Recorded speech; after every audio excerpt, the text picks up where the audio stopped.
Gentleman yields back. I'd like to recognize the gentleman from Massachusetts, Mr. Auchincloss. Thank you, Chairman. Good afternoon, Admiral Birdie, and thank you for being here. The Coast Guard is facing a 3,000-person workforce shortage, which will impact stations in Massachusetts, including Scituate, Boston, and Cape Cod. How will this shortage impact the Coast Guard's ability to conduct its missions in Massachusetts in particular? I know you spoke previously broadly about how you devolve operational risk to the commanders. Can you speak to the Northeast and Massachusetts in particular? Yes, sir. Good afternoon. Those targeted temporary reductions were made given the geographical layout of those particular boat stations and our standards for search and rescue, which is our priority during this time. I will say I sort of own the performance side of that as my primary duty and have directed the offices of search and rescue to continue to monitor the performance of search and rescue in locations where there has been an impact due to the personnel shortage to make sure that we are achieving the level of service the American public expects. We don't have enough personnel. There's effects happening to the stations. So there's going to be a diminution in service. So what are the trade-offs that you are making? Like, what are the trade-offs that you are issuing to the commanders of those stations that they're not going to do? Well, I think, you've been briefed on what the reductions are, whether it's a forward operating location or there will be a unit with scheduled missions only or seasonal stations. We're ceasing to operate on the Western rivers. Yeah, I mean, that's activities, but I'm talking about outcomes. What is the diminution in outcomes and performance that the American public can expect because of this personnel shortfall? So the reductions were targeted given our existing policy toward performance, toward outcomes. And I can provide you more details on that. Okay. That's not what I'm asking. You have a personnel target because you need that number of personnel to execute your 11-part mission. If you don't have enough personnel, unless you're overstaffed, which I don't think anyone here is claiming that you are, then there's going to be a reduction in that ability to execute that mission. So just clearly state what are the trade-offs that you are making across that 11-part mission as it affects Massachusetts.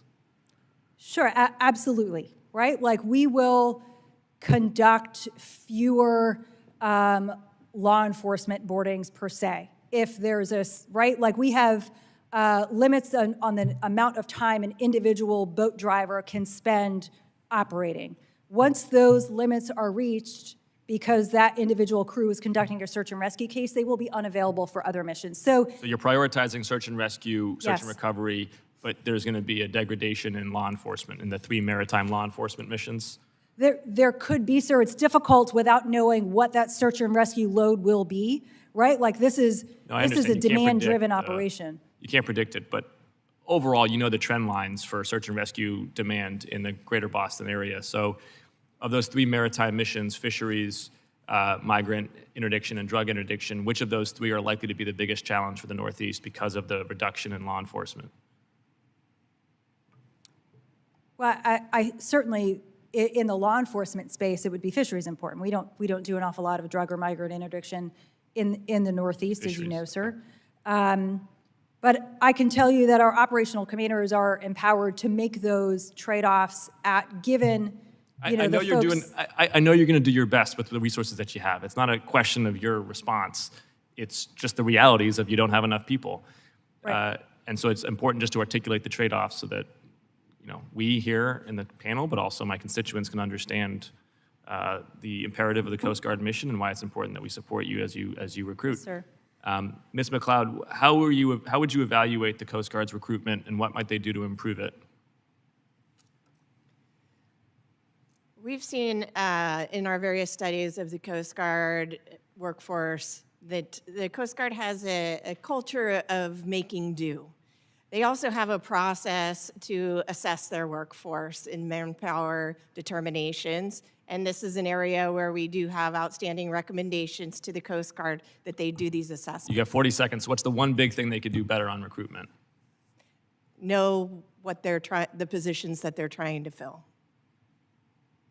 I don't understand. So I'm a former Marine, and when we got recruited, we didn't know our MOS. So what do you mean by that? Say more. I mean, without having a strategy or a plan of how many people and what missions they should be doing, I don't know how you can make a recruitment pitch. Okay, so better planning around MOS shortfalls and then how to back plan. Indeed. Okay. All right, I yield back, Mr. Chair.